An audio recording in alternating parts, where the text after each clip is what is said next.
Beleza pura, pessoal! Tranquilaço! Eu, professor Fernando Bezerra, delegado de polícia, integrante aqui do timaço de professores do Estratégia Concursos. Um enorme prazer, pessoal, de fazer parte desse projeto aí de 21 dias, tá? 21 dias aí, né? Focados na sua aprovação para a Polícia Civil do Rio Grande do Norte. Galera, olha só, primeiro quero deixar meu boa noite especial aí, boa noite para todo mundo que está aí no chat, é ou não é? Eu sei que não é fácil, galera, não é fácil enfrentar, né, um momento tão conturbado, com tantos editais, não é fácil esse momento de preparação, já passei por isso, até galgar o meu cargo público, sei como é difícil, sei como é árdua a batalha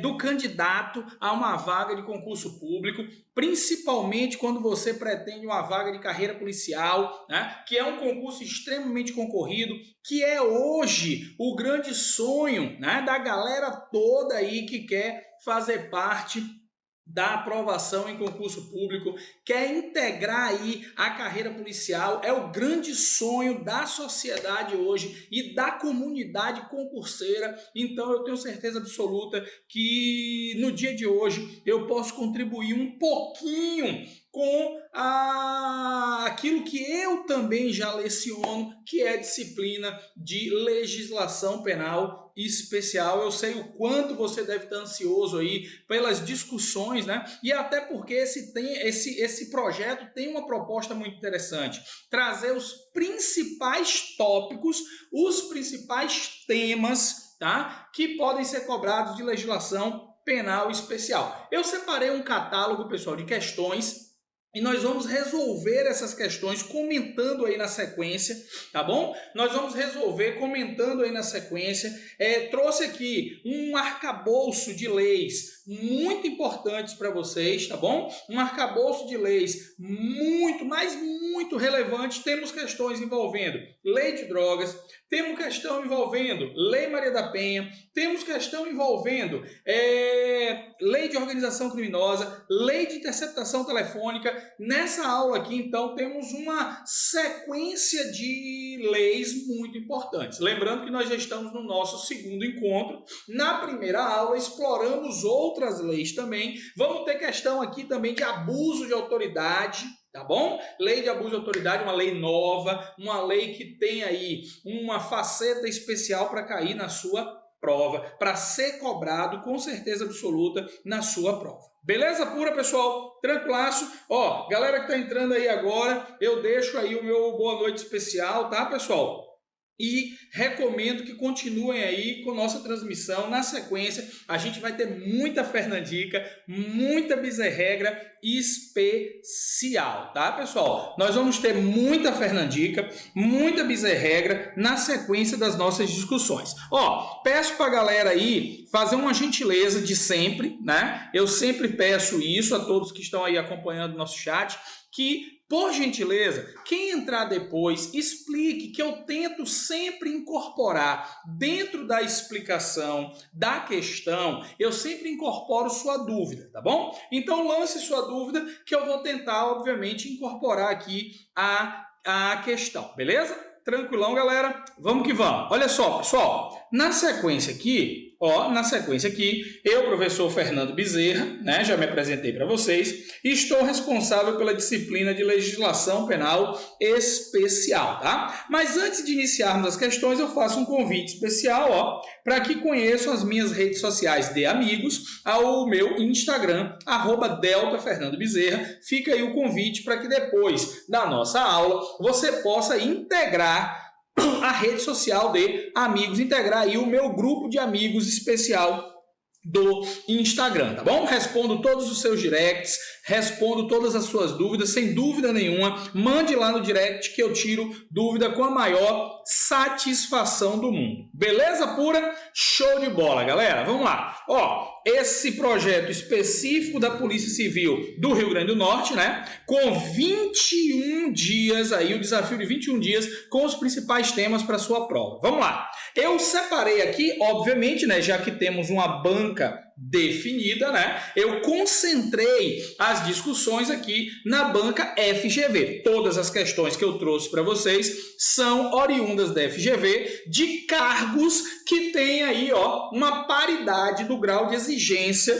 da sua prova. Então, fiz questão de procurar dentro da banca FGV questões de legislação especial que foram cobradas em concursos anteriores e que tenham, tá, o mesmo grau de exigência, o mesmo nivelamento de exigência que vai ser estabelecido para o seu concurso, um concurso, né, de nível superior, mas que envolve a carreira que não é privativa de bacharel em direito, ou seja, a carreira de agente, de investigador e escrivão da Polícia Civil do Rio Grande do Norte, tá bom, pessoal? Beleza pura? Então, ó, continuando aqui, já vamos direto para a primeira questão, uma questão que foi cobrada recentemente, agora em 2018, né? Então, vale a pena, envolvendo a lei de drogas, tá? Lei 11.343 de 2006 é exatamente a lei de drogas, tá bom?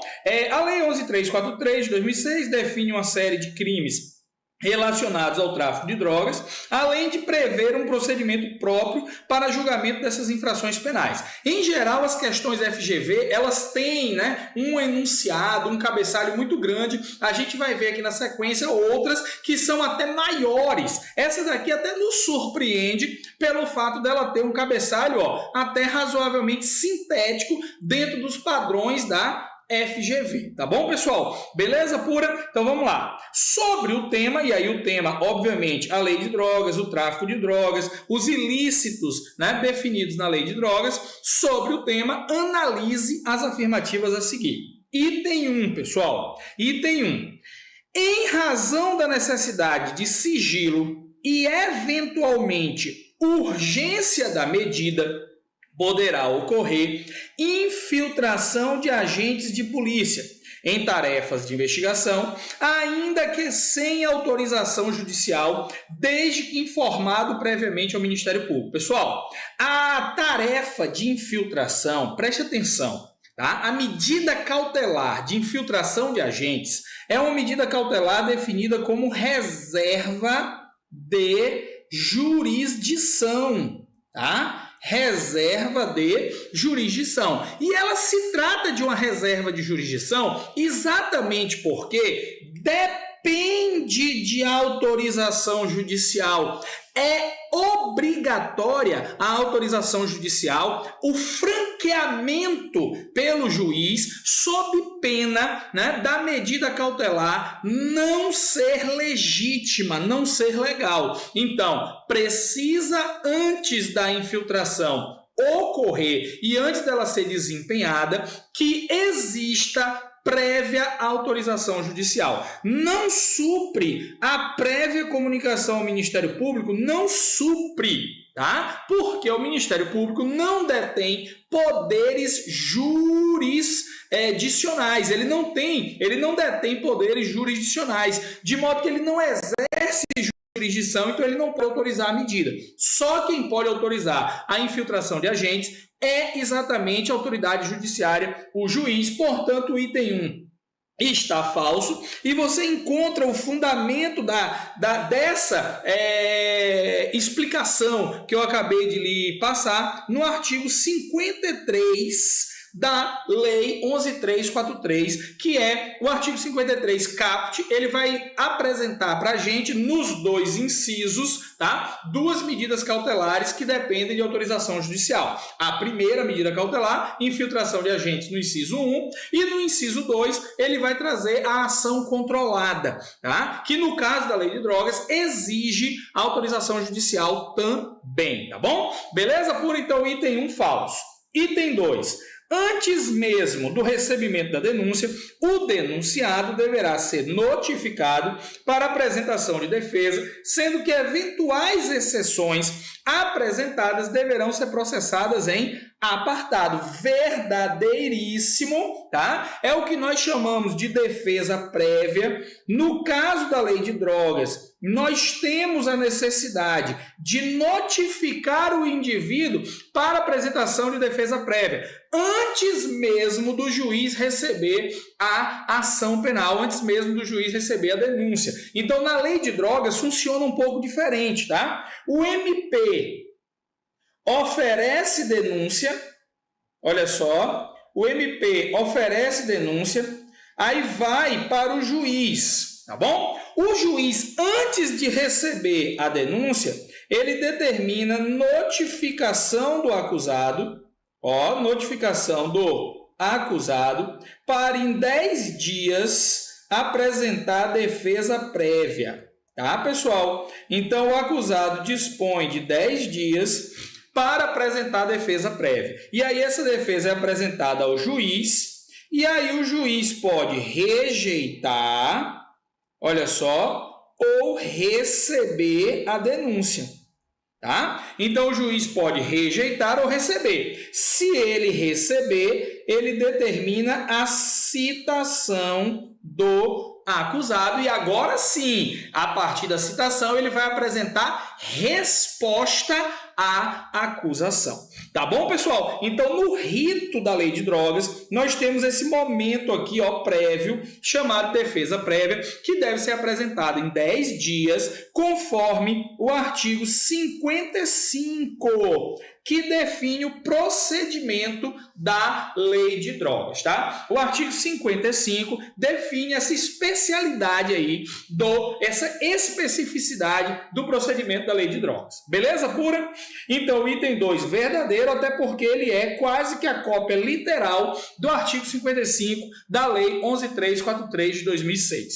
Item 3, pessoal.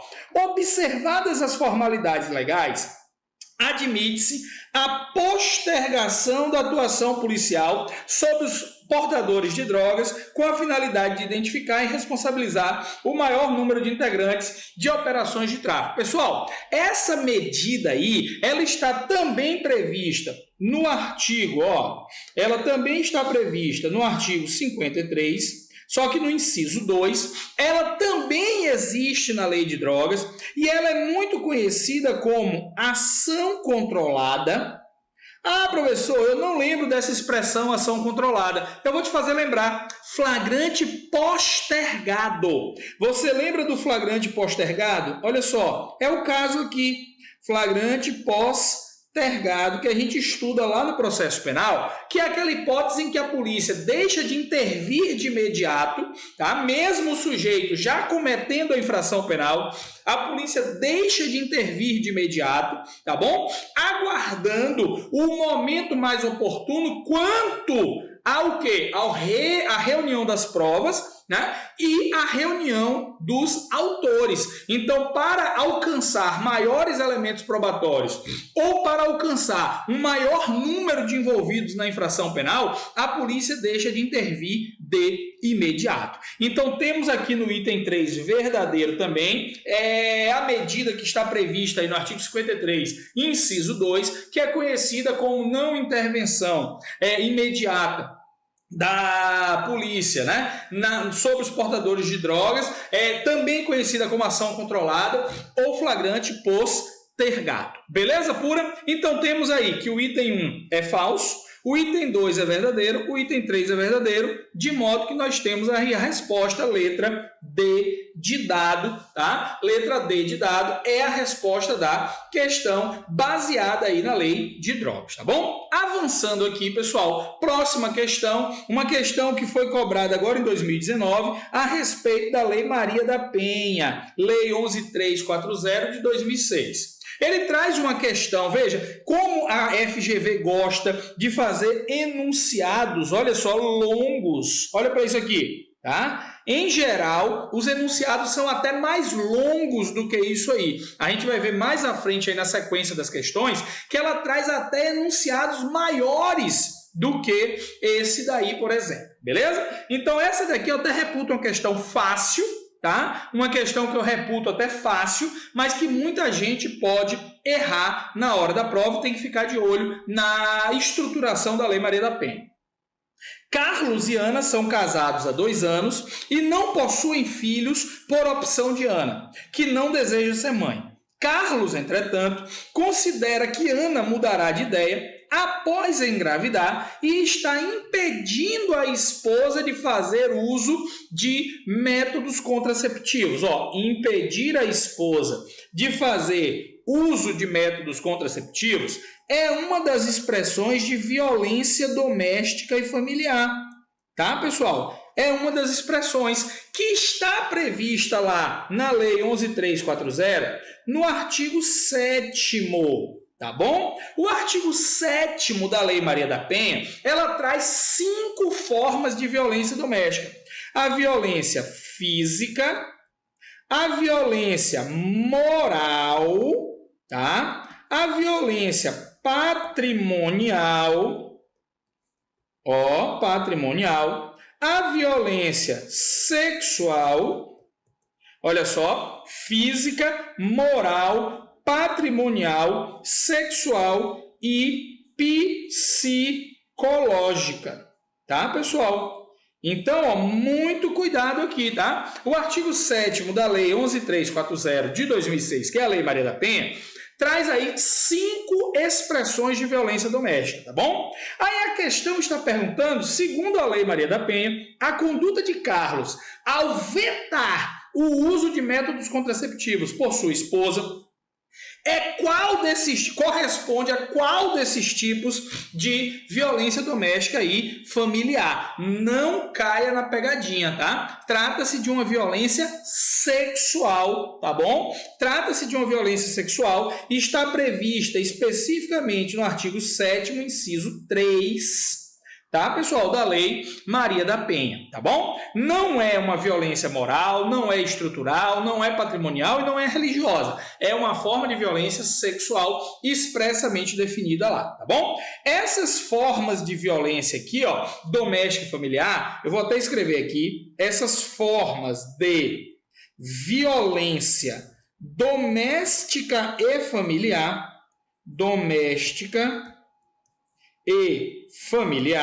elas estão relacionadas, disciplinadas, conceituadas, destrinchadas minuciosamente nos incisos do artigo 7º. A violência sexual é especificamente no inciso 3, e aí serve de parâmetro para a resposta da questão.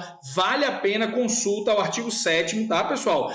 Antes da prova, tá? Eu diria para vocês que o artigo 5º da Lei Maria da Penha também é muito importante na hora de você estudar esta lei, este diploma legislativo para a sua prova, principalmente as provas de carreira policial. O artigo 5º, ele define a relação doméstica e familiar, tá?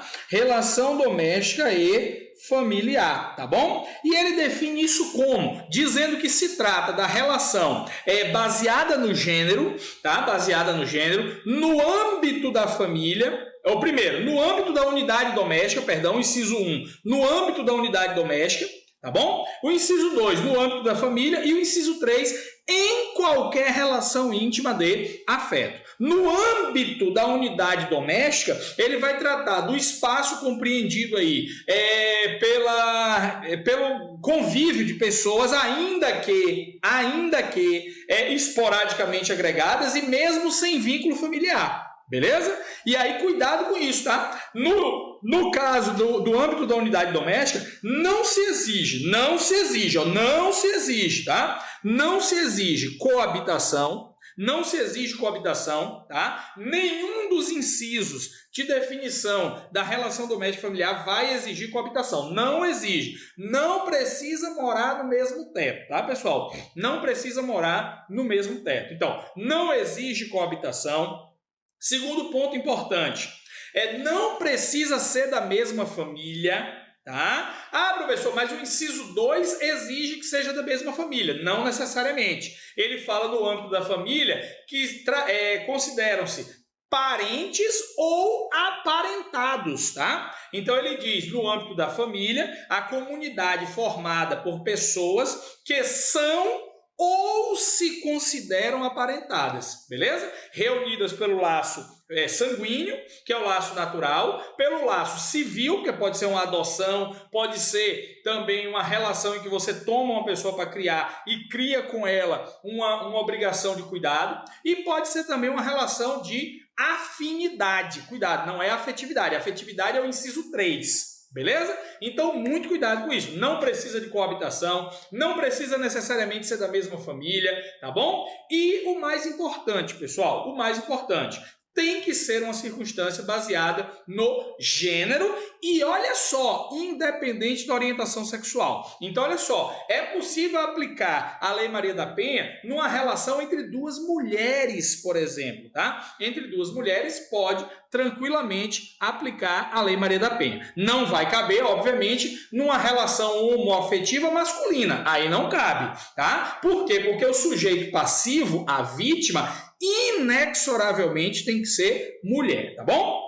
Beleza pura? Mas eu avancei além da questão para trazer dados para vocês, tá bom? Mas aqui a questão se resume no artigo 7º, mas eu recomendo a leitura do artigo 5º também da Lei Maria da Penha. Beleza? Vamos que vamos, galera! Próxima questão aí, uma questão inédita elaborada por mim mesmo, tá? Que tem aí guardadas as proporções, o mesmo nivelamento de cobrança da sua prova, da banca que vai elaborar a tua prova, tá bom? Em relação à lei de drogas, assinale a assertiva correta. Vamos lá, letra A. Perdão. Quem adquirir, guardar, tiver em depósito, transportar ou trouxer consigo para consumo pessoal... Opa, já sei que ele está falando do artigo 28 aqui, ó. Já sei que ele está falando do crime do artigo 28, que é o porte de droga para consumo pessoal, tá? Então, quem tiver, adquirir, guardar, transportar ou trouxer consigo para consumo pessoal drogas sem autorização ou em desacordo com determinação legal ou regulamentar, será submetido, dentre outras, à pena de prestação pecuniária.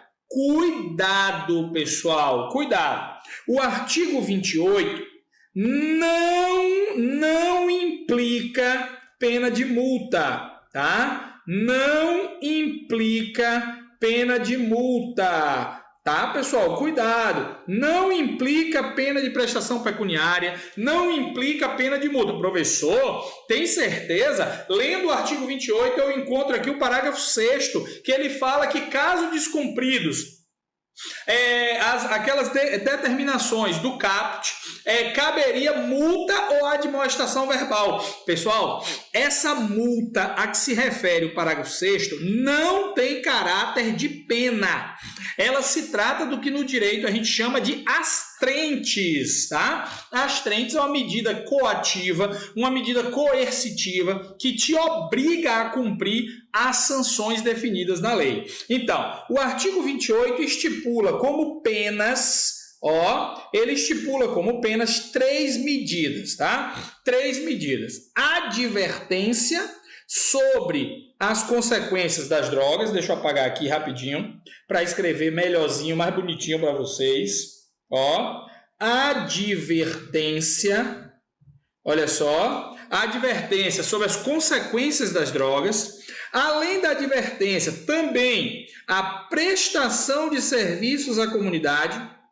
Prestação de serviços à comunidade. Olha só. E ainda, por último, o encaminhamento a cursos. Encaminhamento a cursos, tá? Educativos sobre o caráter acerca das consequências das drogas, tá bom? Então, encaminhamento a cursos educativos sobre as consequências das drogas. Então, não teve previsão de pena de prestação pecuniária. Cuidado com isso, tá? Não tem pena privativa da liberdade, não tem prestação pecuniária, nem pena de multa. Ok, pessoal? Muito cuidado com isso. Letra B. Ao indivíduo condenado pela infração penal prevista no artigo 28, deverá a autoridade judicial aplicar isoladamente as penas de advertência sobre os efeitos das drogas, prestação de serviços à comunidade ou medida educativa de comparecimento a programa ou curso educativo. Pessoal, essa letra B, ela tem uma pegadinha tacanha, mas tacanha, daquelas que o examinador gosta de fazer o quê? Gosta de pegar no teu contrapé. Cuidado, tá? Ela tem toda sugestiva, ela é uma alternativa toda sugestiva para você dizer que é verdadeira. Todinha. Ela só tem um sutil erro, tá? Ela tem um sutil equívoco, tá? As penas são essas aqui, realmente as penas são essas. Eu até escrevi elas aqui em cima, ó, tá? Anteriormente na explicação da letra A. As penas realmente estão corretas. Porém, pessoal, elas não são aplicadas apenas isoladamente. Elas podem ser aplicadas isolada ou cumulativamente, tá? Vale a pena você consultar o artigo 27 da Lei de Drogas. Lá no artigo 27 da Lei de Drogas, gostaram aí da minha garrafinha, né? Gostaram da minha garrafinha? Olha só. Vale a pena vocês consultarem o artigo 27. Lá no artigo 27, ele fala que pode ser aplicada isolada ou cumulativamente. Muito cuidado com isso, tá, pessoal? Isolada ou cumulativamente, tá bom? Letra C, pessoal.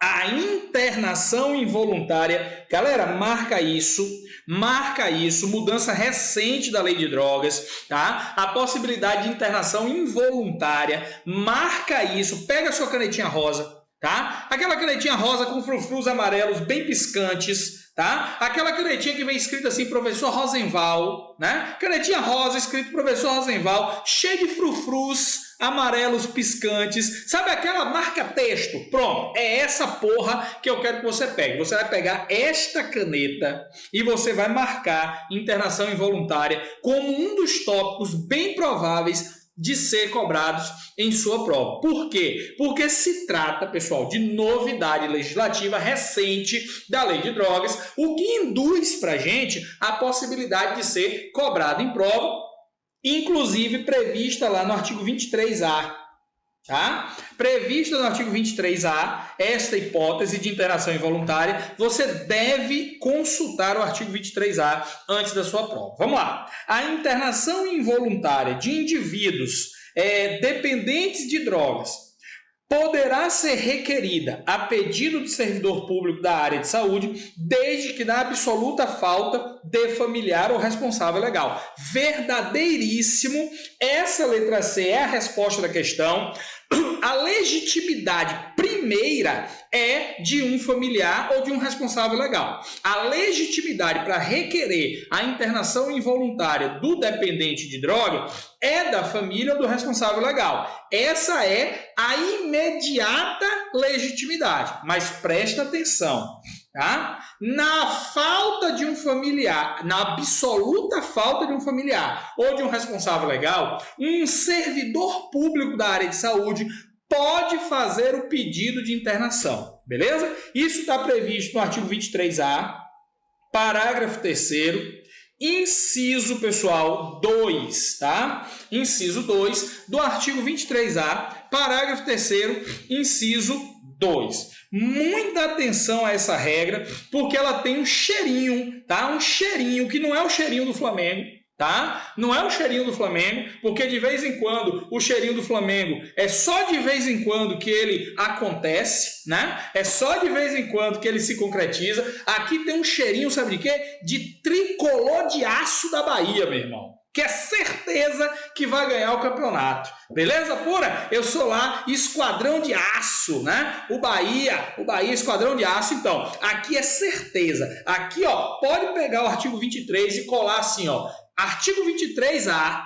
O artigo 23A da Lei de Drogas, ele equivale ao Esporte Clube Bahia, tá? Esquadrão de aço. Tá bom? Por que, professor? Porque ele equivale ao artigo 23A, o Esporte Clube Bahia. Por quê? Porque é certeza de sucesso.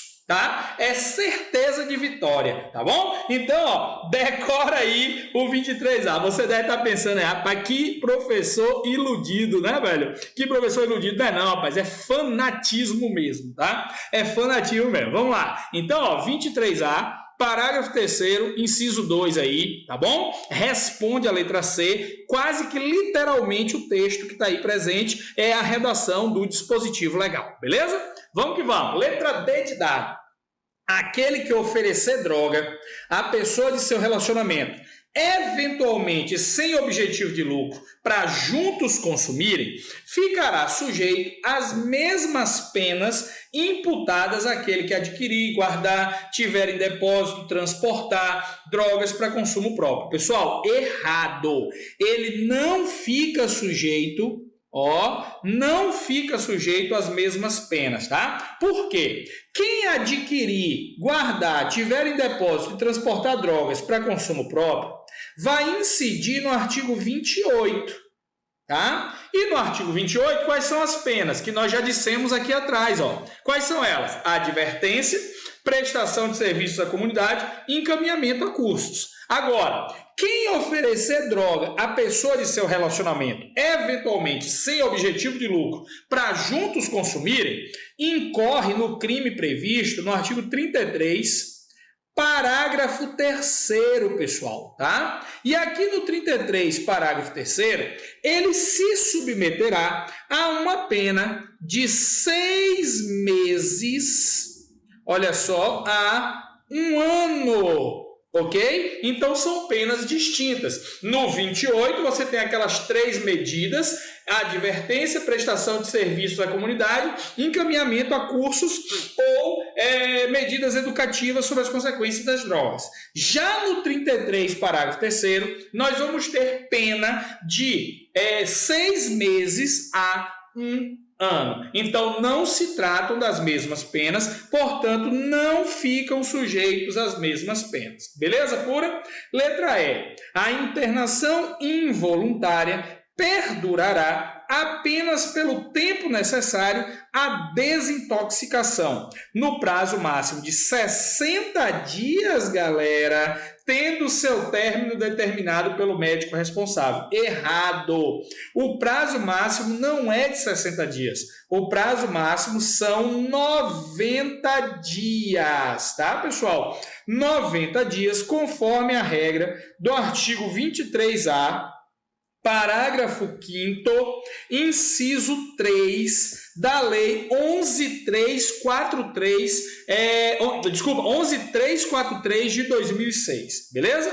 Artigo 23A, parágrafo 5º, inciso 3, estipula prazo máximo de 90 dias. Claro, você vai ficar pelo tempo necessário à desintoxicação, ok? Mas no prazo máximo de 90 dias. Beleza pura? Show de bola, galera. Não se esqueçam, a resposta à questão foi letra C, também baseada no 23A. Então, vale a pena você consultar esse dispositivo antes da prova. Beleza pura?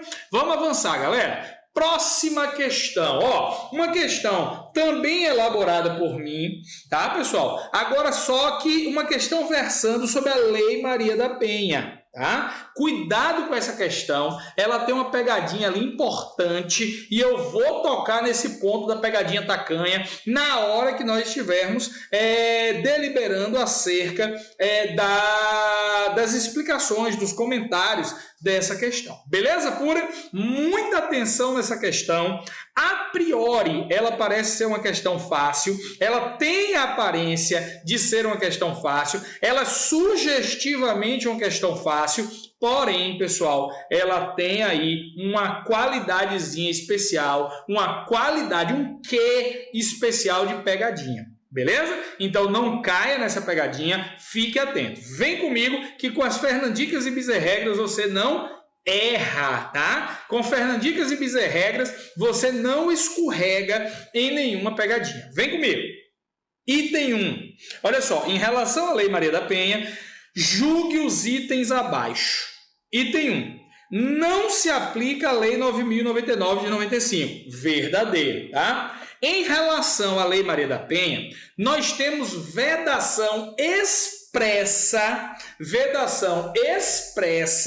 a utilização, né, ao manejo, a aplicação da lei de juizados especiais no âmbito da violência doméstica e familiar, tá? Então, temos aí uma proibição expressa no artigo 41 da lei 11.340 de 2006, que é a Lei Maria da Penha, o artigo 41 da Lei 11.340 de 2006, que é a Lei Maria da Penha, ela veda expressamente o emprego dos institutos da Lei 9.099 no âmbito da violência doméstica e familiar, tá? Então, nós temos aí uma proibição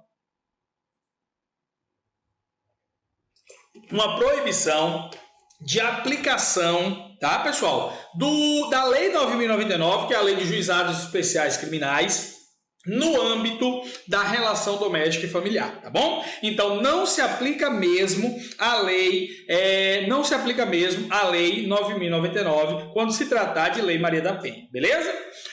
O artigo 41, ele é muito claro, muito expresso nesse sentido. Item 2. É admitida a imposição de pagamento de multa cumulado com uma sanção penal, tá? É admitida a imposição do pagamento de multa cumulado com uma sanção penal. Aqui nós temos a primeira pegadinha. Isso é verdadeiro. Meu Deus, professor, eu li na lei que não pode pagamento isolado de multa. Ah, entendi a pegadinha. Não pode, segundo o artigo 17 da Lei Maria da Penha, não pode o pagamento isolado de multa, tá, pessoal? O que é que acontecia antes? O agressor, ele era condenado pelo juiz pela violência doméstica familiar e ele pagava uma multa, pagava uma cesta básica. Aí, sabe o que é que a lei fez?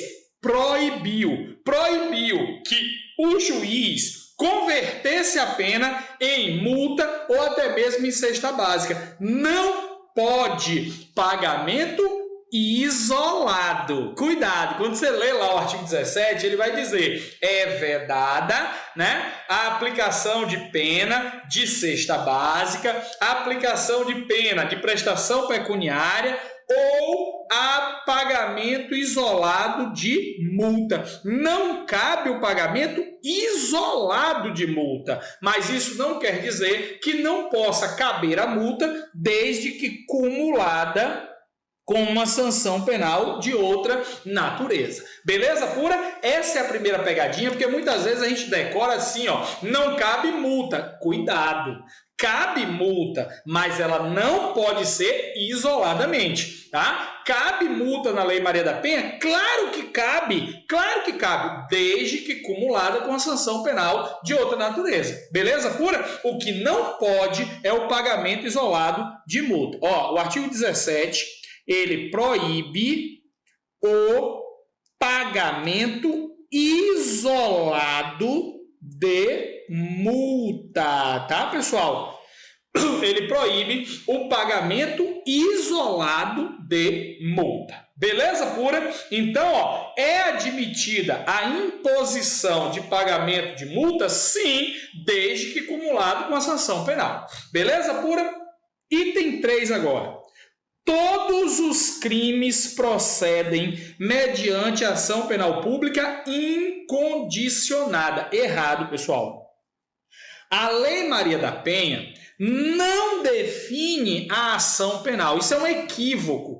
Tem gente que acha que todos os crimes da Lei Maria da Penha são apurados mediante ação pública incondicionada. Errado, pessoal. Até porque existe o artigo 16 lá na Lei Maria da Penha, e lá no artigo 16 ele diz: para os crimes apurados mediante ação pública condicionada à representação. Olha aí, existe ação penal pública condicionada à representação. O que você não pode perder de vista é o seguinte: se a lesão corporal, veja, um só crime, se a lesão corporal for praticada no âmbito doméstico e familiar, no âmbito da violência doméstica e familiar, aí nós teremos, obviamente, um crime de ação pública incondicionada.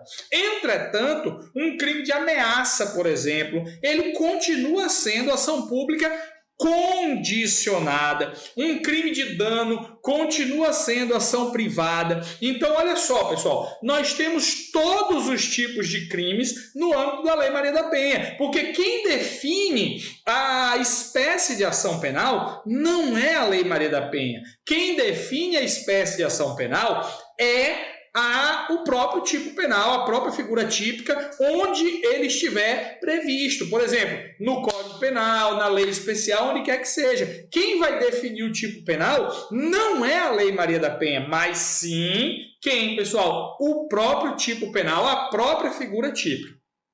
No caso do crime de lesão corporal, realmente, no caso específico da lesão corporal, houve interferência da Lei Maria da Penha, fazendo com que sua ação, sua modalidade de ação penal fosse a pública incondicionada, beleza?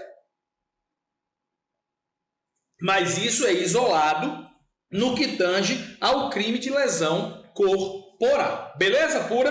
Por isso o item 3 está falso, porque nem todos os crimes são de ação pública incondicionada. Senão, não teria sentido a existência do próprio artigo 16, porque o próprio artigo 16 diz que é cabível retratação nos crimes de ação pública condicionada à representação, beleza? Então, item 4 agora.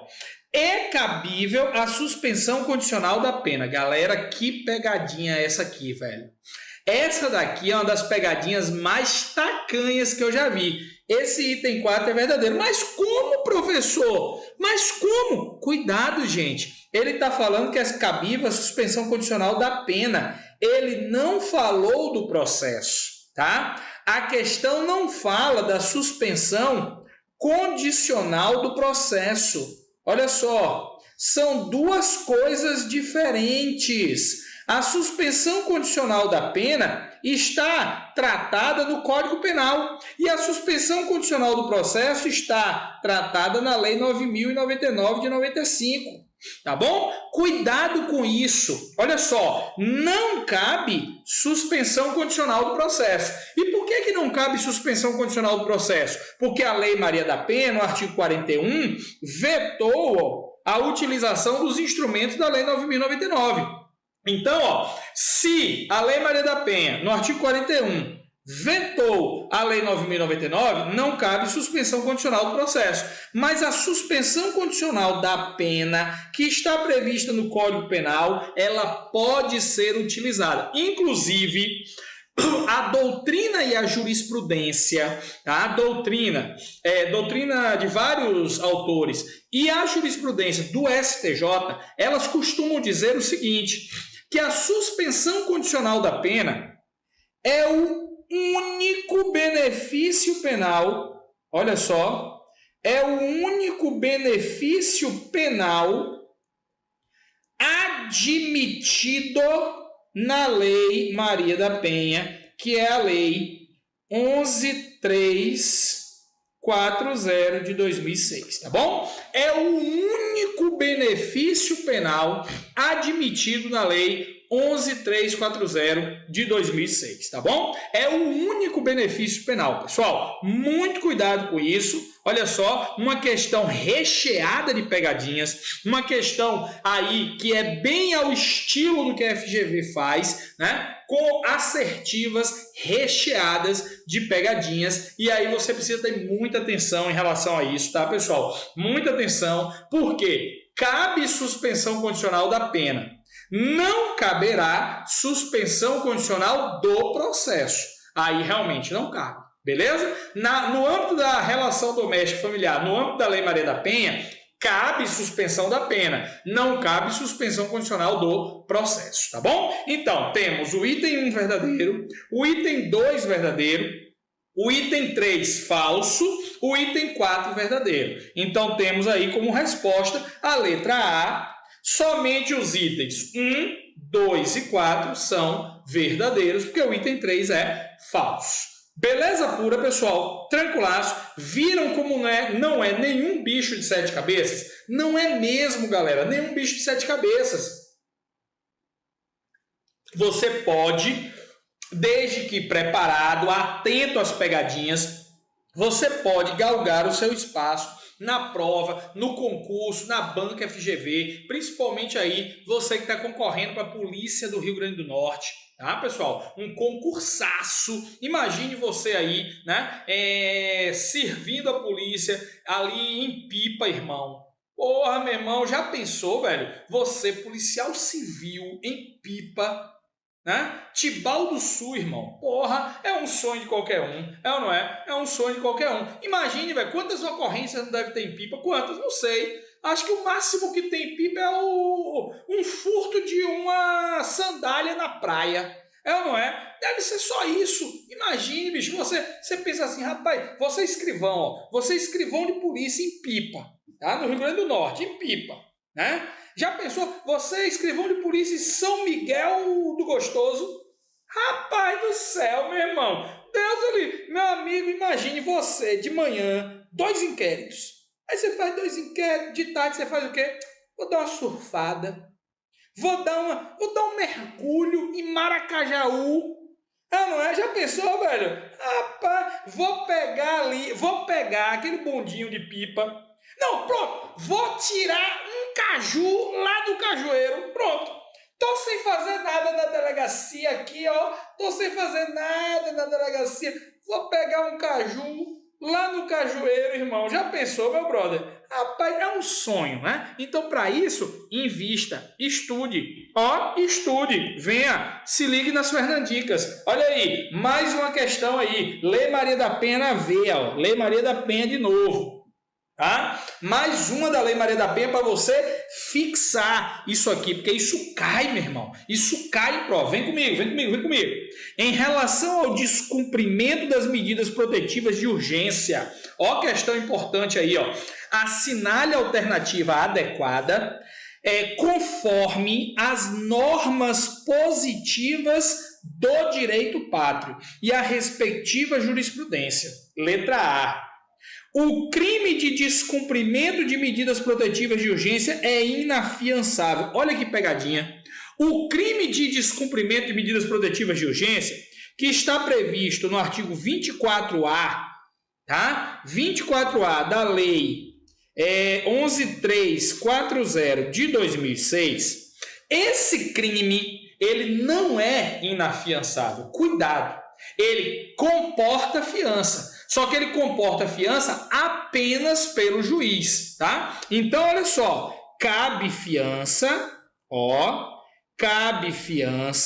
sim, mas somente pelo juiz, tá, pessoal? Então, cabe fiança, sim, só que cabe fiança somente pelo juiz. O artigo 24A, o artigo 24A, olha só, no seu parágrafo 2º, proibiu expressamente, vedou expressamente que o delegado de polícia pudesse arbitrar a fiança, tá, pessoal? Muito cuidado com isso, porque o artigo 24A, parágrafo 2º, vedou expressamente que o delegado de polícia pudesse arbitrar a fiança. Só pode ser arbitrada a fiança no crime de descumprimento da medida protetiva de urgência se for arbitrada pelo juiz, tá, pessoal? Então, ó, em caso de prisão em flagrante, o delegado encaminha ao juiz e ele não pode arbitrar a fiança, mesmo que a pena seja inferior até mesmo a 2 anos, que é o caso desse crime aqui, que ele tem pena de 2 anos, tá? Beleza pura? Show de bola. Vamos lá. Letra B de bola, tá? B de bola. A prisão em flagrante pelo crime de descumprimento das medidas protetivas de urgência inviabiliza a representação por prisão preventiva em face da recalcitrância do agressor, mas é insuscetível de liberdade provisória. Pessoal, Totalmente errada essa alternativa, tá? Totalmente errada. Primeiro erro, a prisão em flagrante não inviabiliza a representação por prisão preventiva. Por quê? O descumprimento da medida protetiva de urgência pode ter como consequência ou a decretação de uma preventiva ou a prisão em flagrante, a depender da situação concreta. E mesmo preso em flagrante, o delegado pode provocar o juiz e até deve. Sabe por quê, pessoal? Recentemente, o STF e o STJ entenderam que não cabe conversão da prisão em flagrante em preventiva de ofício pelo juiz. Então, não cabe a conversão de ofício pelo juiz. Então, para o juiz converter aquela prisão em flagrante pelo descumprimento da medida protetiva de urgência em prisão preventiva, o delegado vai ter que fazer a representação. Beleza pura? Ou o Ministério Público vai requerer lá na audiência de custódia. Beleza pura? Mas ou uma coisa ou outra, mas não inviabiliza. O que importa é, mesmo efetuando a lavratura de um auto de prisão em flagrante, o delegado, ainda assim, ele poderá representar pela concessão de prisão preventiva ao agressor. Ao agressor, nesse caso, o agressor recalcitrante, O que seria um agressor recalcitrante? É o agressor que descumpre as medidas protetivas de urgência. Então, não inviabiliza a representação por prisão preventiva, não inviabiliza. E o segundo erro da questão, ela diz que é insuscetível de liberdade provisória. Errado, pessoal. Não é insuscetível de liberdade provisória. Cuidado com isso. Qualquer crime na ordem jurídica brasileira admite liberdade provisória, sem fiança, tá? Qualquer crime admite, tá bom? Em segundo lugar, esse crime admite sem fiança e com fiança. Só que no caso da fiança tem que ser arbitrada pelo juiz. Não pode ser o delegado, mas cabe a liberdade com fiança sim. Cabe a liberdade com fiança naturalmente. Beleza pura, pessoal? Show de bola? Vem comigo. Letra C. O crime do artigo 24A da Lei Maria da Penha configura-se mesmo nas hipóteses de decretação de medidas protetivas de urgência pela autoridade policial. Galera, cuidado aqui. A autoridade policial pode decretar medidas protetivas de urgência? Pode. Artigo 12C. O delegado pode, na ausência do juiz ou quando o município não for sede de comarca judicial, quando o município não for sede de comarca judicial, o delegado pode decretar a medida protetiva de urgência, ele só pode essa de afastamento do lar. Beleza? Ele manda o agressor ser afastado do lar. Isso ele só pode fazer nas comarcas, nas cidades, nos municípios que não são sede de comarca judicial. Ou seja, naqueles municípios que não têm o juiz, tá? E não basta a ausência física do juiz. Cuidado, o município não pode ser sede de comarca.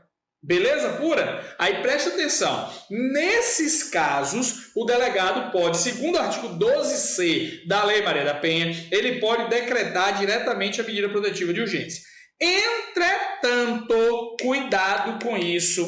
O artigo 24A, que é o crime do descumprimento das medidas protetivas de urgência, não pode ser aplicado quando o descumprimento da medida se dá em face da medida protetiva determinada pelo delegado. Tá? Não cabe. Por quê? Porque o artigo 24A, ele ao tratar do descumprimento da medida protetiva de urgência, ele diz assim, descumprir decisão judicial que decretou medida protetiva de urgência. Ou seja, pessoal, segundo o princípio da taxatividade penal, que você aprende lá no direito penal, segundo o princípio da taxatividade penal, você só poderia aplicar este crime quando se tratar do descumprimento de uma decisão judicial. E ali, quando o delegado aplica a medida protetiva de urgência, não se trata de uma decisão judicial, se trata de uma decisão administrativa que ainda precisa ser homologada pelo Poder Judiciário, tá, pessoal? Beleza pura? Então, muito cuidado aí nessas questões aí, nessas alternativas, porque elas são recheadas de pegadinhas, tá? Vem comigo. Letra D.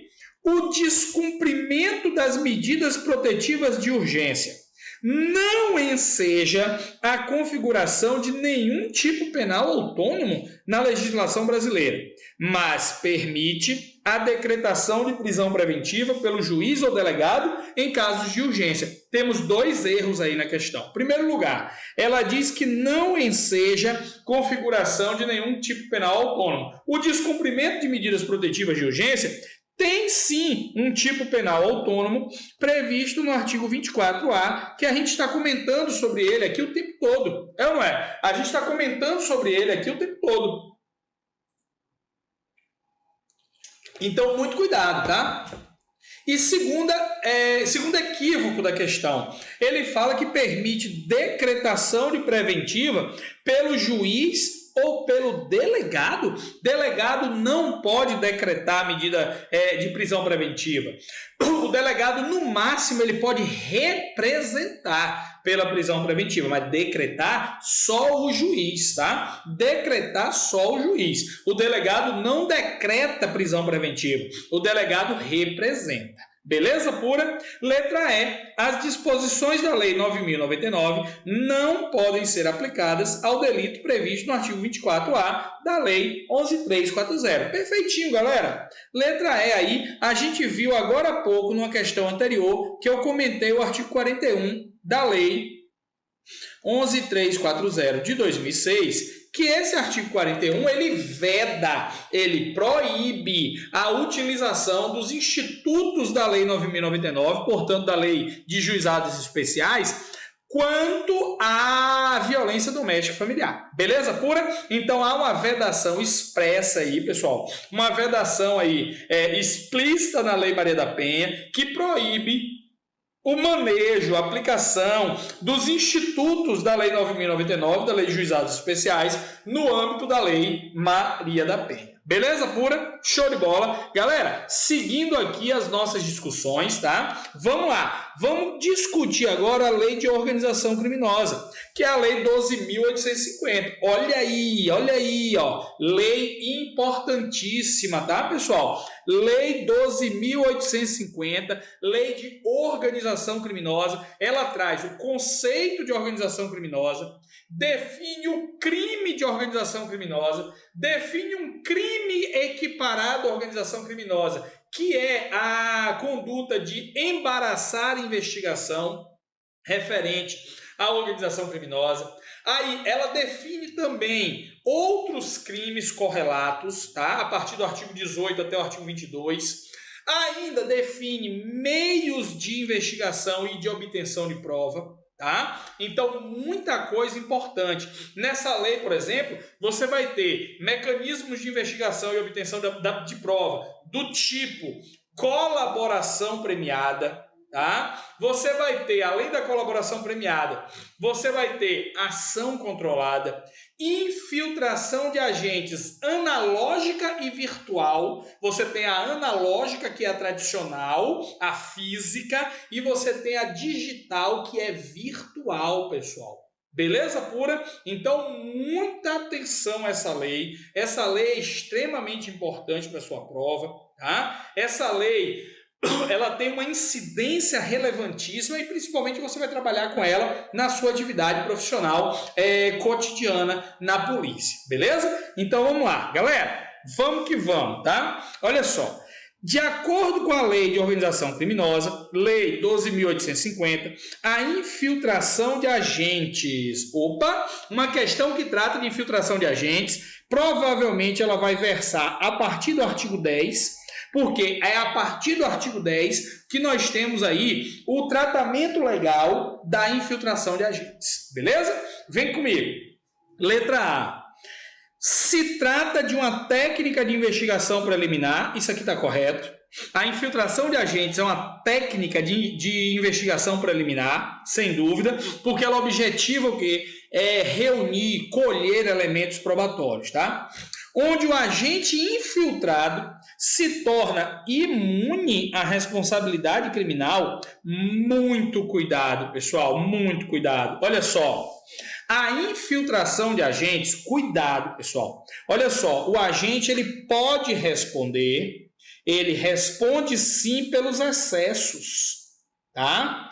Ele responde sim pelos excessos. Então, cuidado, pessoal. O agente infiltrado, preste atenção, o agente infiltrado, ele goza de um benefício, tá? De excludente da ilicitude, excludente de culpabilidade, tá? Uma excludente de culpabilidade, sim, ele goza da excludente de culpabilidade, que está prevista no artigo 13, parágrafo único, tá? Ele goza da excludente de culpabilidade, que se refere à inexigibilidade de conduta diversa, tá? Inexigibilidade de conduta diversa. Aí realmente ele está abrangido, abraçado, abarcado por essa excludente de culpabilidade. No entanto, ele deve responder, tá? Deve responder pelos excessos perpetrados, tá? Ele deve responder pelos excessos perpetrados conforme artigo 13, tá, pessoal? Ele responde pelos excessos conforme artigo 13. Isso quer dizer o seguinte, ele não é imune à responsabilidade penal. Ele não é imune. Preste muita atenção. Ele responde pelos eventuais excessos perpetrados. Tá bom, pessoal? Beleza pura? Vem comigo. Letra B. Será autorizada pelo prazo mínimo, vixe Maria, mínimo de 6 meses? Não, prazo máximo de 6 meses, conforme lá o artigo 10, parágrafo 3º, prazo máximo de 6 meses, sem prejuízos de eventuais renovações, desde que comprovada sua necessidade. A infiltração de agentes, pessoal, pode ser renovada várias vezes. No caso da analógica, não tem prazo limite, não tem tempo limite. Ela vai ser a cada fase de 6 meses renovada. Já a infiltração virtual, que foi trazida, né, para a lei de organização criminosa pelo pacote anticrime, essa tem um limite máximo de 720 dias. Então, olha só, a infiltração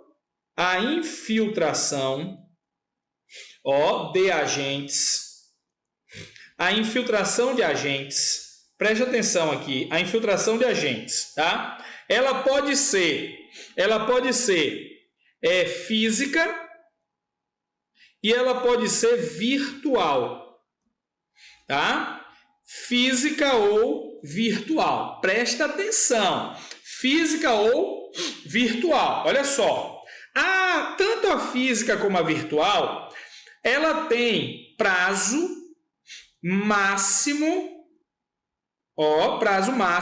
deixa eu apagar aqui para ficar melhor, prazo máximo, vai acompanhando aqui comigo, prazo máximo, de 6 meses, tá? Só que esse prazo máximo se refere a cada fase. Por que cada fase? Porque ela admite renovações.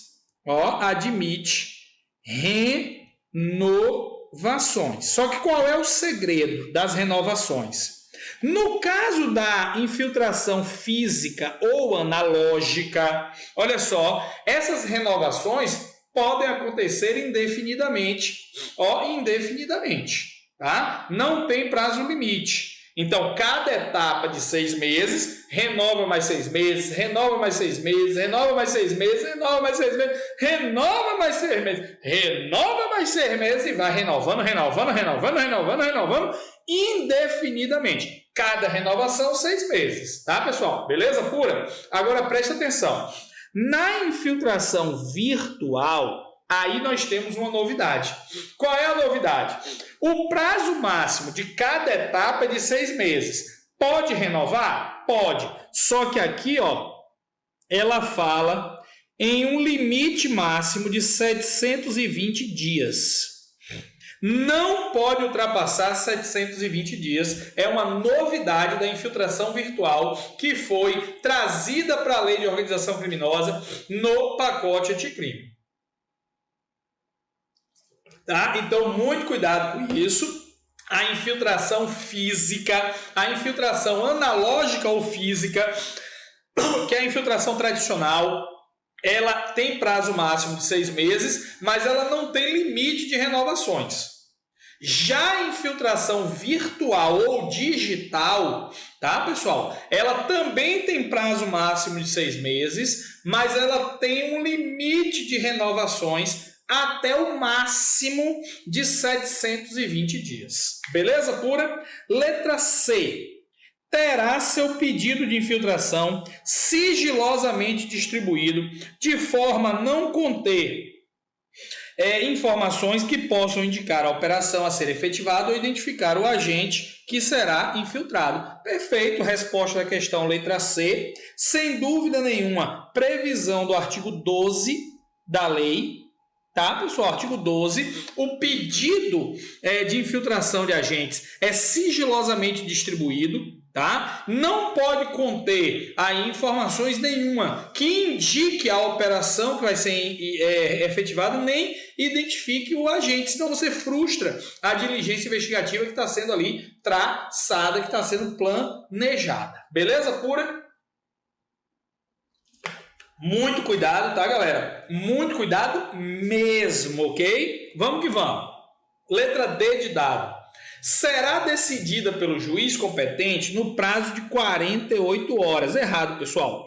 O prazo é de 24 horas para o juiz decidir, tá? O juiz deve decidir no prazo de 24 horas acerca da infiltração de agentes, conforme previsão do artigo 12, parágrafo 1º da Lei de Organização Criminosa, Lei 12.850, tá? Esse artigo aqui é da Lei 12.850 de 2013, tá? Artigo 12, parágrafo 1º da Lei 12.850 de 2013, beleza? 12, parágrafo 1º, ele fala aí que o juiz deve decidir em 24 horas. Tem que ser um tempo exíguo como esse, professor? Tem, pessoal. Sabe por quê?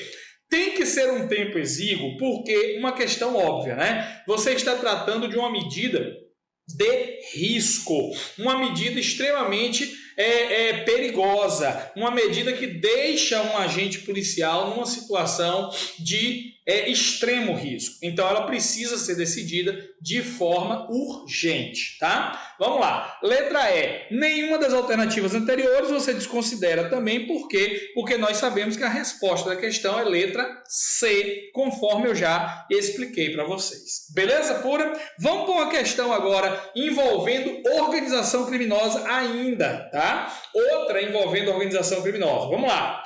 Acerca da organização criminosa, julgue os itens abaixo. Olha só que questão bacana, tá? Preste atenção. Exige permanência e estabilidade.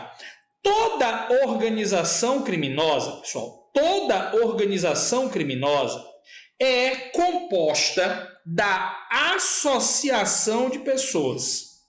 Associação de pessoas. No caso da organização criminosa, quantas pessoas? 4 ou mais, beleza? 4 ou mais. E qual é a característica de uma associação de pessoas? Olha só, primeira característica, a estabilidade do vínculo. Estabilidade do vínculo. tá? Não pode ser um vínculo frágil. Elas têm que ter compromisso de associação. Todos têm que estar o quê, pessoal? Conluiados. Todos têm que estar firmes no propósito de cometer juntos as infrações penais, beleza? E além da estabilidade de vínculo, deve haver aí, uma permanência delitiva. Vamos dizer permanência delitiva? Não, vamos dizer uma permanência, de propósitos, tá? Uma permanência de propósito. Deixa eu botar direitinho aqui. Uma permanência de propósito, tá? Então, olha só, o que seria uma permanência de propósito? Professor, precisa durar muito tempo? Não, não precisa durar muito tempo. Precisa ser firme, precisa ser extremamente unido enquanto durar a atividade criminosa pretendida. Beleza pura? Então, tem que ter estabilidade no vínculo e permanência do propósito. Beleza pura? Então, exige permanência e estabilidade verdadeira, porque isso é uma característica de qualquer associação. Beleza? Tranquilo? E a organização criminosa nada mais é do que uma associação formada por 4 ou mais pessoas,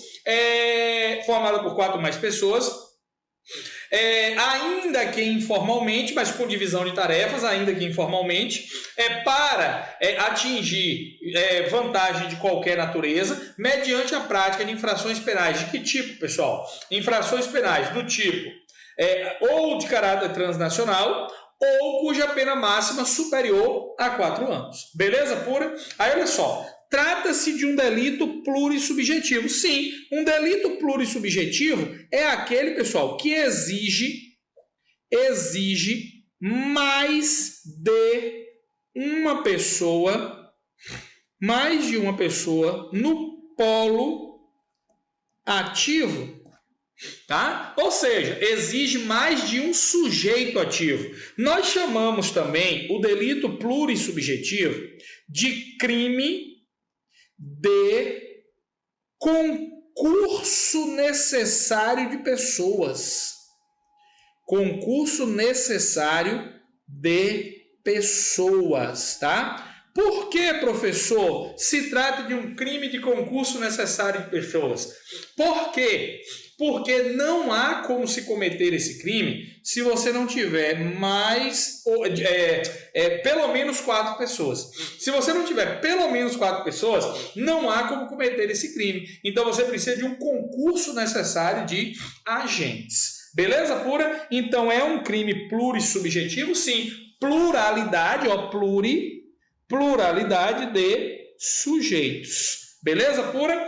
Item 3. Exige a repartição formal de tarefas entre os seus membros. Pessoal, exige divisão de tarefas, mas ela pode ser ainda que informal.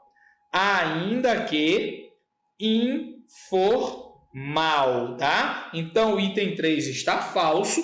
Muito cuidado com ele, tá bom? Porque lá na lei ela fala que a organização criminosa precisa ter divisão de tarefas. Olha só, lá na lei de organização criminosa, só que essa divisão de tarefas, ainda que informalmente. É o que está previsto, no artigo 1º, parágrafo 1º da Lei 12.850 de 2013. Beleza pura? Não se esqueçam disso, não errem esse ponto, muito importante para vocês, tá bom? Então temos o item 1 verdadeiro, o item 2 verdadeiro, o item 3 falso. Temos aí resposta, letra E, resposta letra E. Beleza pura? Seguindo aqui, pessoal, a questão agora envolvendo abuso de autoridade, uma questão também muito importante para a sua prova, uma lei muito importante para a sua prova. Tomem cuidado com essa lei, tá? Tomem cuidado com essa lei, ela vai ter aí, obviamente, uma incidência razoável na sua prova. Vem comigo! Sobre a lei de abuso de autoridade, né, julgue os itens e assinale a alternativa correspondente, tá? Aqui ela está tratando, obviamente, da lei, né? Eu suprimi aqui uma parte do enunciado, mas ela está tratando, obviamente, da lei 13.869 de 2019, que é a nova lei de abuso de autoridade, tá? Nova lei de abuso de autoridade, beleza? Item A, letra A. Existem tipos penais culposos. Errado, pessoal. A lei de abuso de autoridade só tem tipo penal doloso, tá? Somente tipo penal doloso, nenhum culposo. Letra B. Os tipos penais de abuso de autoridade são configurados pela prática da conduta descrita na norma penal, sem a necessidade de qualquer finalidade especial de agir. Errado, pessoal. Todos os crimes de abuso de autoridade exigem finalidade especial de agir, tá? Todos exigem, conforme o artigo 1º, parágrafo 1º, todos exigem dolo especial, dolo específico, dolo especial, que se consubstancia em uma das 5 finalidades especiais. Aí você pode ter qualquer uma dessas 5 finalidades especiais que satisfaz, mas tem que ter pelo menos uma. Quais são essas finalidades especiais? Vamos lá. Para beneficiar alguém, beneficiar a si próprio, prejudicar alguém, por mero capricho ou para satisfação pessoal, beleza? Então, ela exige finalidade especial, sim. Letra C. A Lei 13.869 de 2019 preocupou-se em definir o significado da expressão autoridade, diferente da técnica manejada na antiga Lei 4898 de 65, para que seja identificado o sujeito ativo do crime de abuso de autoridade. Cuidado, pessoal. A Lei 13.869, ela definiu o sujeito ativo, ela não fala em autoridade. Já a Lei 4898 é que se preocupou em definir a autoridade, tá? A Lei 13.869 define o sujeito ativo no artigo 2º. Ela diz, são sujeitos ativos, dentre outros, tá? Dentre outros. Aí ela faz um rol exemplificativo. Já a 4898 define a autoridade no antigo artigo 5º. Ela dizia, considera-se autoridade. Então aqui, inverteu, a alternativa C inverteu. Beleza pura? Letra D de dado, pessoal. O sujeito passivo dos crimes de abuso de autoridade restringe-se apenas ao Estado, não acolhendo o cidadão? Errado. Acolhe também o cidadão. O Estado é sujeito passivo, sim, é vítima, tá? Porque um dos bens jurídicos pertence ao Estado, que é a regular prestação dos serviços públicos, e o outro bem jurídico, que são os direitos e garantias fundamentais, pertencem ao cidadão. Então, temos dupla subjetividade passiva, tá? Nós temos dupla subjetividade passiva, tá? Dupla subjetividade passiva. E letra E, o bem jurídico tutelado pelas figuras típicas de abuso de autoridade manifestam dupla abrangência, pois ao mesmo tempo protege as garantias e direitos dos cidadãos e a própria regularidade dos serviços públicos verdadeiro. Nós estamos diante de um crime de dupla objetividade jurídica também, tá? Dupla objetividade jurídica, porque contempla mais de um bem jurídico, beleza? Contempla 2 bens jurídicos, tá bom? Que são as garantias e direitos fundamentais dos cidadãos e a regularidade da prestação de serviços públicos que pertence ao titular Estado. Beleza pura? Vem comigo. Próxima questão, ainda sobre abuso de autoridade, tá? Ainda sobre abuso de autoridade, nova lei aqui, tô trazendo temas novos para vocês, temas que são contemplados aí na sua prova, né? Temas que fazem parte aí do pacote anticrime, que podem, obviamente, ser cobrados no seu concurso, no seu certame. Item 1, pessoal. A lei de abuso de autoridade apenas previu responsabilidade penal pela prática da conduta definida como típica. Errado, pessoal. A lei de abuso de autoridade, ele trata da tripla responsabilidade, né? Tripla responsabilidade, porque nós vamos ter responsabilidade nas 3 esferas. Na esfera penal, administrativa e civil. Então, temos ilícitos penais, temos ilícitos administrativos e temos ilícitos civis. Nós temos aí repercussões nas 3 searas, né? Segundo o artigo 6º, né? Segundo o artigo 6º da nova lei de abuso de autoridade, a responsabilidade pelos crimes não impede a responsabilidade civil e administrativa correlata, beleza? Item 2. A prestação de serviços à comunidade é um efeito da condenação penal pelo delito de abuso de autoridade que dispensa deliberação judicial expressa, sendo efeito derivado automaticamente da sentença. Errado, pessoal. Temos 3 erros aí na questão. Primeiro, prestação de serviços à comunidade não é efeito da condenação. Prestação de serviços à comunidade é uma pena restritiva de direitos. Pena restritiva de direitos. Cuidado, pessoal. As penas restritivas de direitos, elas vieram, né, tratadas no artigo 5º. Olha só, o artigo 5º da lei trouxe as penas restritivas de direitos, tá? As penas restritivas de direitos foram tratadas no artigo 5º da lei. Dentre elas, o inciso 1, comporta a prestação de serviços, tá? A prestação de serviços veio exposta, tá? Prestação de serviços veio exposta como pena restritiva de direitos no artigo 5º dessa lei. Então, não se trata de um efeito da condenação, mas se trata de uma pena restritiva de direitos. São 2 coisas diferentes. Já o artigo 4º da lei, ele trata dos efeitos da condenação, tá? Os efeitos da condenação são de 2 ordens. Na verdade, são de 3 ordens, né? Tornar certa a obrigação de indenizar,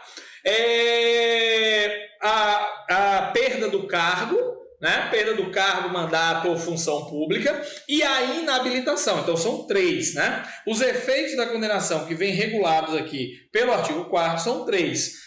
O primeiro, tornar certa a obrigação de indenizar. Segundo, a perda do cargo. E terceiro, a inabilitação. Beleza? Então, são 2 coisas diferentes. Aí, olha só. Prestação de serviço é um efeito da condenação? Não, é uma pena restritiva de direitos, tá? Segundo erro da questão, dispensa deliberação judicial expressa. Errado. Ela precisa de deliberação judicial expressa. Como é que você vai aplicar uma pena sem o juiz determinar? Não existe isso, tá? E sendo efeito derivado automaticamente da sentença. Negativo. O juiz precisa fundamentar a aplicação dessa pena. Beleza? Item 3, pessoal. A inabilitação para o exercício do cargo, mandato ou função pública representa um efeito da condenação. Aí sim representa um efeito da condenação pelo crime de abuso de autoridade, que pode abranger tanto condenados primários quanto reincidentes. Aqui está o erro. Só abrange condenados reincidentes. E ainda, reincidentes específicos, tá, pessoal? Está escrito isso expressamente no artigo 4º, parágrafo único. Ele vai dizer que a perda do cargo e a inabilitação para o exercício só atinge os condenados e reincidentes específicos, tá? Cuidado com isso, tá lá escrito, reincidentes em outro crime de abuso de autoridade, beleza? Então temos aqui a resposta da questão letra E, todas as 3 assertivas estão falsas. Beleza pura? Vamos aqui, galera. Mais uma questão importante para a gente aqui, ó. A Lei 12.850 trouxe inovações legislativas com grande repercussão e aplicabilidade ao direito penal pátrio. O novo diploma legal definiu o conceito de organização criminosa, disciplinou sobre a investigação criminal, meios de obtenção de prova, dentre outros aspectos relacionados à persecução penal, das infrações penais praticadas no contexto de organização criminosa. Sobre os aspectos materiais e processuais previstos na supramencionada lei, é correto afirmar, letra A tipificação do crime de organização criminosa, dentre outros requisitos, exige intenção de obter vantagem de qualquer natureza, ok, através da prática de infrações penais cujas penas máximas superiores a 4 anos ou de caráter transnacional. Perfeito também, certinho aqui, letra A, coincide com o artigo 1º, parágrafo 1º da Lei 12.850 de 2013. Beleza pura? Tranquilão? Vamos lá. Letra B, pessoal. A conduta daquele que embaraça investigação de infração que envolva organização criminosa, que é o crime do artigo 2º, parágrafo 1º, é tipificada na lei especial, porém com sanção penal mais branda. Errado, pessoal. É a mesma pena da organização criminosa. Mesma pena da organização criminosa, mesma pena. Se trata de uma conduta equiparada, que ostenta da mesma pena. Letra C. A participação de criança ou adolescente na organização criminosa justifica o reconhecimento do crime autônomo de corrupção de menores, mas não da causa de aumento de pena por integrar a organização criminosa. Errado. A participação de criança ou adolescente na organização criminosa é uma causa de aumento, sim, causa de aumento de pena. Está prevista no artigo 2º, tá? Artigo 2º, parágrafo 4º, inciso 1, pessoal, tá? Parágrafo 4º, inciso 1, causa de aumento de pena, sim, prevista expressamente na Lei de Organização Criminosa. Letra D de dado agora. Ação controlada admitida nas investigações relacionadas a crimes de organização criminosa, devendo a medida, uma vez concretizada, ser posteriormente comunicada ao magistrado. Errado. Olha só, tem que ser comunicação prévia. Comunicação prévia ao juiz. Professor, precisa de autorização judicial? Não. Na Lei de Organização Criminosa, a ação controlada pode ser realizada mesmo sem autorização judicial, mas ela precisa ainda assim ser comunicada previamente, conforme o artigo 8º da Lei de Organização Criminosa, tá? Tem que ter pelo menos comunicação prévia. Não se exige autorização judicial na ação controlada no âmbito da organização criminosa. Não se exige autorização judicial, mas tem que ter comunicação prévia, está lá expresso no artigo 8º, que tem que ser prévia. Letra E. A infiltração de agentes deve ser previamente comunicada ao juiz competente, mas não depende de autorização judicial. Errado. No caso da infiltração, ela exige autorização judicial expressa. A infiltração de agentes, conforme o artigo 10, depende de autorização judicial expressa. Tá, pessoal? Por essa razão, a resposta é letra A. E vamos agora para a nossa última questão aqui do nosso projeto aqui de 21 dias, desse desafio para a prova de Polícia Civil do Rio Grande do Norte. Última questão, uma questão envolvendo aí, a interceptação telefônica. Durante determinada investigação penal de crime de associação para o tráfico, entendendo pela existência de indícios de autoria e inexistência de outros meios para a obtenção da prova, a autoridade policial representou pela decretação de interceptação das comunicações telefônicas das linhas telefônicas de titularidade de determinado investigado. Ao receber o pedido, o magistrado, de maneira fundamentada, autorizou a interceptação pelo prazo inicial de 30 dias. O erro está aqui, Não cabe interceptação em 30 dias. O prazo da interceptação, olha só, segundo o artigo 5º da Lei 9296 de 96, o prazo é de 15 dias, tá, pessoal? 15 dias, tá bom? Aí, olha só, a questão quer saber o seguinte: com base nas informações narradas, é correto afirmar, letra A, a interceptação das comunicações não poderia ser requerida pela autoridade policial. Errado, pode sim. Pode ser requerida pelo delegado, pelo Ministério Público e ainda pode ser decretada de ofício, tá? Porque o pacote anticrime não modificou isso na lei de interceptação. Na lei de interceptação, o pacote anticrime não mexeu com a possibilidade do juiz decretar de ofício, tá bom? Então, a interceptação telefônica pode ser requerida pelo delegado ou pelo Ministério Público, tá bom? Então, tá errado aqui, tá errado, foi correto nesse aspecto, o delegado representou e tá ok. Isso tá ok. O erro daqui, do caso concreto traçado, é o prazo. O prazo não pode ser de 30, tem que ser de 15 dias. Letra B. A interceptação das comunicações telefônicas não poderia ser autorizada durante as investigações. Claro que pode, pessoal. Claro que pode. Pode ser durante as investigações, pode ser durante o processo, tá? Pode ser nas duas fases, ok, pessoal? Não há impedimento aí para que seja na investigação, até porque se trata tanto de um meio de investigação quanto um meio de obtenção de prova, beleza? Letra C. O crime de associação para o tráfico, diante da sanção penal prevista, não admite interceptação? Claro que admite. O crime é punido com pena de reclusão, pessoal. Ele é punido com pena de reclusão. Se ele é punido com pena de reclusão, cabe sim interceptação telefônica, tá? Cabe sim. Letra D. O prazo fixado pelo magistrado na decisão que autorizou a interceptação não é válido. Perfeito. Não é válido mesmo. Por quê? Porque o juiz decretou 30 dias, quando, na verdade, o prazo é de 15 dias, como eu disse para vocês, previsto no artigo 5º da Lei 9296, tá bom?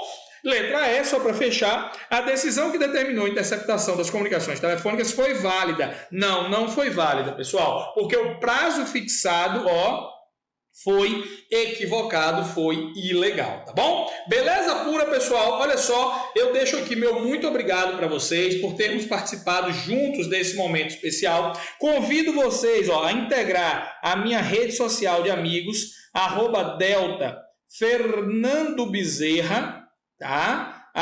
@Delta Fernando Bezerra, esse aqui é o meu Instagram. Fica aqui o convite especial para que vocês integrem a minha rede social de amigos, tá? E como eu sempre encerro as minhas transmissões para a carreira policial, eu vou deixar aqui o meu lema, tá? Meu lema qual é, pessoal? Distintivo no peito, pistola na cintura e bora para a viatura, que tem muita diligência aguardando por vocês aí, né? Na Polícia Civil do Rio Grande do Norte. Tenho certeza absoluta que é uma polícia que está de braços abertos lá.